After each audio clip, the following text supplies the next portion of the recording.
The ANC may not be allowed to use struggle songs which contain the lyrics Dubuli Bunu or Shoot the Boer when the party holds its centenary celebrations in January next year.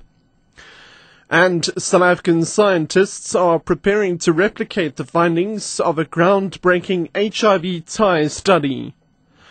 I'm Richard Brooks.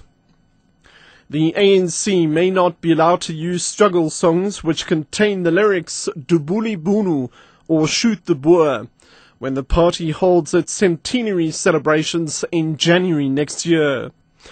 That's according to constitutional law expert Pierre de Vos.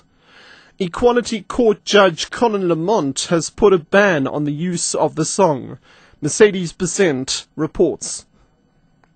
Pierre de Vos says the Lamont judgment will not only have an impact on freedom of expression generally, but it will also prohibit the ANC from making use of archive material based on the song, if the party wants to reflect on its past when it turns 100 years. So even if the ANC wants to make a documentary about the struggle years for their centenary celebrations, and they want to show footage of people in 1985 singing the song, that they will not be able to do now because it would constitute hate speech, even though the context will be very different. He says the judgment, which is based on the provisions dealing with hate speech in the Equality Act, goes far beyond the constitutional interpretation of hate speech. Mercedes Besant, SABC News, Parliament.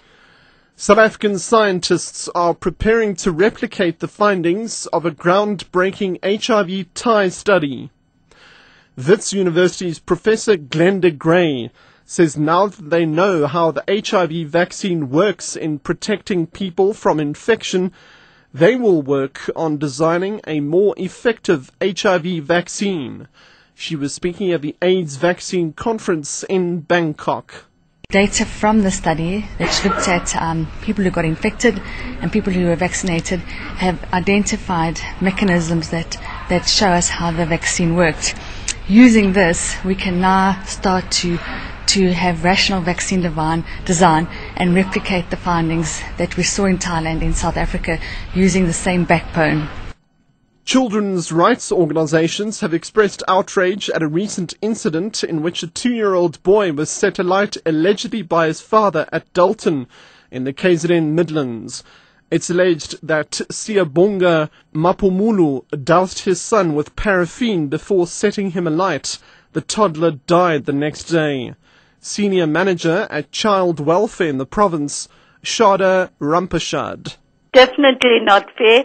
The child doesn't understand. The child is totally powerless, dependent on both parents for attention and care. And this is an age where he should be getting the care both from the father and the mother. And if the father was competing with him, there's obviously that he might have some deep-rooted psychological problems that need attention. South Africa will host a meeting of the AU's Committee on Libya tomorrow. Presidency spokesperson Bongani Majola would not elaborate on Tuesday on what will be discussed.